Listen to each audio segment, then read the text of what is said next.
മെയിനായിട്ട് ഇതിനകത്ത് ശ്രദ്ധിക്കേണ്ട കാര്യം, അറവ് നടത്തിയതിനു ശേഷം അതിന്റെ തോല് കൊണ്ടുപോയി വിൽപ്പന നടത്താൻ പാടില്ല. തോല് കൊമ്പ് കൊണ്ടിട്ട് എന്ത് ചെയ്യാ? വിൽപ്പന നടത്തുക. അല്ലാഹു നമ്മളെ കാക്കുമാറാവട്ടെ. പല സ്ഥലങ്ങളിലും അങ്ങനെ ചെയ്യാറുണ്ട്. അല്ലെങ്കിൽ അറവ് നടത്തിയവന് കൂലി കൊടുക്കുക. അവൻ പറയാണ് 3500, ഉദാഹരണം പറയാണ് കേട്ടോ. അറവ് നടത്തിയതും വെട്ടിയതിനും കൂലിയൊക്കെ എത്രയാണ്? 3500, 4000 രൂപ. അപ്പൊ എന്ത് ചെയ്ത് ഒരു 3500 ഇത് കൊടുത്ത് 500 രൂപയ്ക്ക് തോലെല്ലാം കൂടെ കൂട്ടിയിട്ട് ബിസ്മില്ലാഹിർ റഹ്മാനിർ റഹീം കൂലി കൊടുത്തു. പറ്റൂല, അനുവദനീയമല്ല. അല്ലാഹു നമ്മളെ കാക്കുമാറാവട്ടെ. സംഘടിതമായി നടത്തുമ്പോൾ ശ്രദ്ധിക്കേണ്ട മസലയാണ് ഈ പറയുന്നത്. സംഘടിതമായി നടത്തിക്കോ, നല്ലത് തന്നെയാണ്.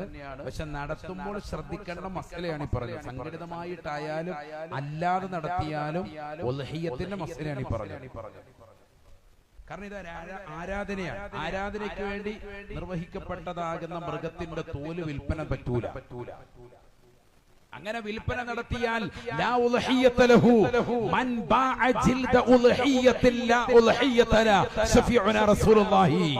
ഉൽഹിയ്യത്തിന്റേതാകുന്ന ബലിമൃഗത്തിന്റെ തോല് കൊണ്ടുപോയി കച്ചവടം നടത്തിയവന് അവന് ഉൽഹിയ്യത്തിന്റെ പ്രതിഫലമില്ല എന്ന് സയ്യിദുനാ റസൂലുള്ളാഹി. കാര്യമായിട്ട് ഉൽഹിയ്യത്ത് നടത്തിയതാണ്, പക്ഷെ കൂലി ഉണ്ടാവൂല. ഒക്കെ പലയിടത്തും നടക്കുന്നുണ്ട്. അതുകൊണ്ടാണ് ഈ പറയുന്നത്. സംഘടിതമായി നടത്തുമ്പോൾ പല കാര്യങ്ങളും ശ്രദ്ധിക്കണം. അല്ലാഹു തൗഫീഖ് നസീബാക്കട്ടെ. അല്ലാഹു തൗഫീഖ് നസീബ. നടത്താൻ വലിയ കൂലിയാണ്, പക്ഷെ നടത്തേണ്ടതിന് പ്രകാരം ഉലമാഇനോട് ചോദിച്ച് നടത്തേണ്ട രീതിക്ക് തന്നെ നടത്തണം. ഓരോ പോത്തിനും 7 പേര് കൃത്യമായി ഷെയർ വരണം. പോത്തിനെ കൊണ്ടുവന്ന് നിർത്തി അറവ് നടത്താൻ പോവാൻ ഓരോരുത്തരുടെ പേര് വിളിക്കണം. 7 പേരും അവിടെ ഹാജറാവണം. ഹാജറില്ലാത്തവനെ ഫോം വിളിച്ച് സ്ഥലത്തില്ല, ഗൾഫിലാണ്, വക്കാലത്ത് ഏറ്റുവാങ്ങണം. വക്കാലത്ത് സ്വീകരിക്കണമെങ്കിൽ ഷാഫി മദ്ഹബിൽ അവന്റെ നാട്ടിലും വക്കാലത്ത് തരുന്നവന്റെ നാട്ടിൽ എന്ത് വേണം?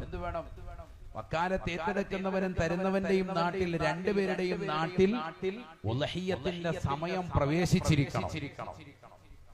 അപ്പൊ അവിടുന്ന് ഫോണിലൂടെ പറയാണ്, ഗൾഫിലുള്ളവൻ എന്റെ സുന്നത്തായ ഉൽഹിയ്യത്തിനെ നടത്താൻ നിനക്ക് ഞാൻ വക്കാലത്ത് തന്നിരിക്കുന്നു, അഥവാ നിന്നെ ഞാൻ ഏൽപ്പിച്ചിരിക്കുന്നു.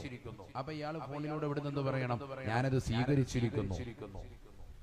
എന്നിട്ട് അയാൾ ഇവിടെ അറവിന് തൊട്ട് മുമ്പ് ഇന്ന ആളുകൾ, ഉദാഹരണത്തിന് അബൂബക്കർ എന്ന വ്യക്തിയാണ്, അയാൾക്ക് വേണ്ടിയിട്ടാണ് വക്കാലത്ത് ഏറ്റെടുത്തത്. അപ്പൊ അബൂബക്കറിന്റെ സുന്നത്തായി ഏൽപ്പിക്കപ്പെട്ട വക്കാലത്തിനെ, ഉൽഹിയ്യത്ത് എന്ന മൃഗത്തിന്റെ വക്കാലത്തിനെ ഞാൻ വീട്ടുന്നു എന്ന് ഇവിടുന്ന് നിയത്ത് ചെയ്യണം. അതിന് അറവ് നടത്തുന്ന സമയത്ത് ശ്രദ്ധിക്കണം. ഒരുപാട് ഘടകങ്ങൾ കൂടി അത് ശ്രദ്ധിക്കണം. സമയത്ത് അവിടെ ആളുണ്ടാവണം. പലരും എന്ത് ചെയ്യും? 8000 രൂപ ഷെയർ കൊടുക്കും, ഉദാഹരണം പറയാം. എന്നിട്ട് പറയും എന്റെ ഓഹരി വീട്ടിലേക്ക് എത്തിച്ചേക്കാൻ പറയും. നിയത്തും ഇല്ല, ഒന്നുമില്ല. ഉൽഹിയ്യത്ത് എന്ന് പറഞ്ഞാൽ അതിന്റെ പിറകിൽ നിൽക്കണം. യാ ഫാത്തിമതു ഖൂമി ഉൽഹിയ്യതകി ഫശ്ഹദിഹാ. അല്ലയോ ഫാത്തിമ, ഫാത്തിമ, നീ നിന്റെ ഉൽഹിയ്യത്തിന്റെ ബലിദാനത്തിൽ നീ സന്നിഹിതയാവണേ.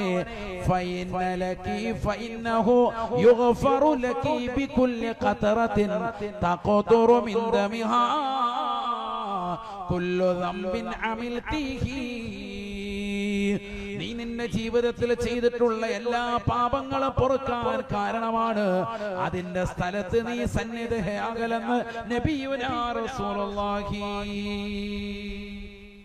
പാപം പുറത്തു കിട്ടണമെങ്കിൽ അടുത്തു വരണം, മൃഗത്തിന്റെ അടുത്തുണ്ടാവണം, സന്നിഹിതയാവണം.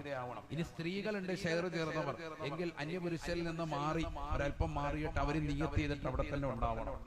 ഇനി വരാൻ പറ്റത്തില്ലേ, അവിടെ ഉള്ളതാകുന്ന കുടുംബത്തിൽപ്പെട്ട മക്കളെയോ ഭർത്താവിനെ ആരെങ്കിലും വക്കാലത്ത് ഏൽപ്പിച്ചിട്ട് അവരെ പറഞ്ഞു വിടി, സന്നിഹിതനാവണം. അതാ ഷെയർ ചേർന്ന് എന്റെ പൊതി വീട്ടിലേക്ക് എത്തിച്ചേക്ക്, ആ പരിപാടി ആണ് ഞാൻ പറഞ്ഞത്. സംഘടിതമായി നടത്തുമ്പോൾ ഒരുപാട് കാര്യങ്ങൾ ശ്രദ്ധിക്കേണ്ടതുണ്ട്. അല്ലാഹു ശ്രദ്ധിക്കാൻ തൗഫീഖ് നൽകട്ടെ. മാത്രമല്ല ഉൽഹിയ്യത്ത് അറത്തി, അതിനെ അറവ് നടത്തിയതിനു ശേഷം ഓരോ മൃഗത്തിൽ നിന്നും ആ നാട്ടിലുള്ള പാവപ്പെട്ട ഫഖീർ മിസ്കീനുകൾക്ക് നിർബന്ധമായ ഓഹരിയുണ്ട്. അത് ആദ്യം അതിൽ നിന്ന് മാറ്റിവെക്കണം. ഉദാഹരണത്തിന് 5 പോത്തുണ്ട്. 5 പോത്തിന്റെ ഒന്നായിട്ട് ഇറത്ത് ഒരു ടാർപ്പ് വലിച്ചിട്ടിട്ട് അതിന്റെ മുകളിലോട്ട് ഇറച്ചി കൊണ്ടുവന്ന് മൊത്തത്തിൽ കൂട്ടി, എന്നിട്ട് അതിൽ നിന്ന് ഒന്നായിട്ട് എടുത്തിട്ട് ഫക്കീറിന് കൊടുത്തു. അത് പറ്റൂല. ഓരോ മൃഗത്തിൽ നിന്നും 3 ആയിട്ട് ഡിവൈഡ് ചെയ്യാം. ഏറ്റവും നല്ല പണി അതാണ്. ഓരോ മൃഗത്തിന്റെ മാംസത്തിൽ നിന്ന് 3 ആയിട്ട് ഡിവൈഡ് ചെയ്യണം. എങ്ങനെ? ഒന്ന് ഫക്കീറുകൾക്ക്. ശ്രദ്ധിക്കണേ, നല്ലതുപോലെ ശ്രദ്ധിക്കുക. ഫക്കീർ എന്ന് പറഞ്ഞാൽ ആരാ? അന്നുള്ള ചെലവ് പോലും കഴിഞ്ഞു പോകാത്ത വ്യക്തിക്കാണ് ഫക്കീർ എന്ന് പറയുക. മനസ്സിലായില്ല? അന്നത്തെ കാര്യം പോലും ഇടങ്ങേറില്ല, അന്നത്തെ ഭക്ഷണം പോലും ബുദ്ധി, അവനാണ് ഫക്കീർ. അപ്പൊ അങ്ങനത്തെയുള്ള ലിസ്റ്റ് മഹലിലെടുക്കണം, ഒരു ലിസ്റ്റ് എടുക്കണം. എന്നിട്ട് ആദ്യത്തെ പോത്തിനെ അറുത്തിട്ട് അതിന്റെ ഒരു ഷെയർ എടുത്തിട്ട് ഇങ്ങോട്ട് ഇടാം. ഒരു 10 കിലോ എങ്കിലും ചുരുങ്ങി നമ്മൾ മാറ്റണമെന്ന് അർത്ഥം. ഒരല്പമെങ്കിലും ഫക്കീറുകൾക്ക് കൊടുത്തിരിക്കണം, അതാണ് പറഞ്ഞതിന്റെ അർത്ഥം. അപ്പൊ ഒരു കുറച്ച് കിലോ എടുത്ത് മാറ്റും. ഉദാഹരണം പറയാം, ആ പോത്തിൽ നിന്ന് തന്നെ രണ്ടാമത്തെ ഒരു വിഹിതം കുറച്ചങ്ങോട്ട് മാറ്റി വെച്ചു. ആ നാട്ടിലുള്ളതാകുന്ന മീഡിയം ആൾക്കാർ, പണക്കാരായ ആൾക്കാർ, മുസ്ലിമീങ്ങളായ ആളുകൾക്ക് വേണ്ടി കുറച്ച് മാറ്റി വെച്ചു.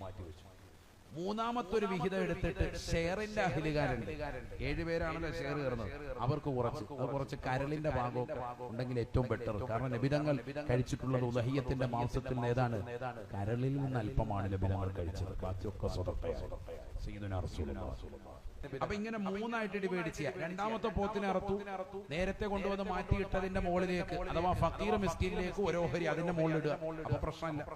വലിയ പണക്കാരിലേക്കുള്ള വേറൊരു ഡിവൈഡ് ആക്കി മൂന്നാമത്തെ ഷെയറുകാർക്ക് ഇട്ടു. എന്നിട്ട് ഈ ഷെയറുകാർക്ക് അതിൽ നിന്ന് വേണം കൊടുക്കാൻ, പാവപ്പെട്ടവർക്ക് അപ്പുറത്തുനിന്ന് കൊടുക്കാം. അങ്ങനെ മാറ്റണം. ഓരോന്നിൽ നിന്നും സെപ്പറേറ്റ് ആക്കണം. ഒന്നായിട്ട് ഇറച്ചു കൂട്ടിയിട്ട് കുറച്ച് പാവപ്പെട്ടവർക്ക് വിധിച്ചുകൊണ്ട് പോവുക, അങ്ങനെ ചെയ്യുന്നുണ്ട് ചില സ്ഥലങ്ങളിൽ. അത് തെറ്റാണ്. ഓരോന്നും വീതിക്കണം. ഓരോ പോത്തിൽ നിന്നും അവനവന്റെ ഷെയർ വേണം കൊണ്ടുപോകാൻ. അതിനു വേണ്ടിയിട്ടാണ് ഇങ്ങനെ ചെയ്യുന്നത്. അതിങ്ങനെ ഷെയർ മാറ്റിയിട്ടു, പിന്നെ അതിന്റെ മുകളിൽ മറ്റവരുടെ പോത്ത് വന്നു, അതെല്ലാരും സംതൃപ്തിപ്പെട്ടു, കുഴപ്പമൊന്നുമില്ല, അങ്ങനെ എടുത്തോ, പ്രശ്നമില്ല. ഷെയർ എടുക്കുന്നതിലെ വിഷയം വരില്ല. കാരണം ഓരോരുത്തർക്കും നിശ്ചിതമായ കൊടുക്കുള്ളൂ, ഇത്ര പുതിയ ചിലപ്പോൾ കൊണ്ടുപോകുള്ളൂ, ബാക്കിയൊക്കെ എല്ലാവരും കൊടുക്കാൻ വേണ്ടി തന്നെയാണ്. സംഘടിതമായി ചെയ്യരുത്. അൽഹംദുലില്ലാഹ് വലിയ പുണ്യമാണ്, പക്ഷെ ശ്രദ്ധ വെച്ച് ചെയ്യണം. ചെയ്താൽ വലിയ കൂലിയാണ്. അല്ലാഹു തൗഫീഖ് തരട്ടെ.